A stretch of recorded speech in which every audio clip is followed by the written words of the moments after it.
Tonight, we've gathered to confront an act of terror, a murder born of racism and white supremacy that took the life of a 14-year-old boy, named Orion Anderson. He had a name, he had a life, he had a family, he had a future, but all of that was taken by a band of murderers whose hatred and bigotry blinded them to the humanity of a 14-year-old boy. Lynching is a stain on the soul of this nation. It was a sustained and concerted and unforgivable campaign of terror designed to subjugate, intimidate, and dehumanize African Americans.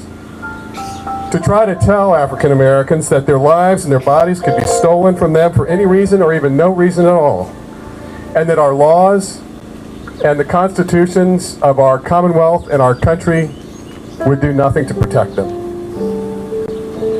It was, in every way, an act of terror and hate designed to force African Americans to retreat from our society and from our American family.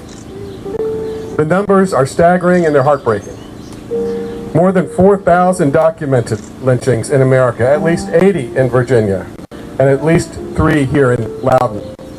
It's a history that's difficult to confront, but we must be strong enough to do so with honesty. Honesty is the first step on the path to reconciliation and to justice, and I believe that today we're taking that step. Here in Loudoun and in Virginia, we cannot bury the uncomfortable parts of our history. We cannot pretend that the campaign of racial terror that was lynching did not happen, because ignoring this painful part of our history makes it too easy to forget it, and we cannot rectify the legacy of racism and white supremacy until we confront it. And when we forget, we make it possible for the sins of the past to be repeated, which we must never do.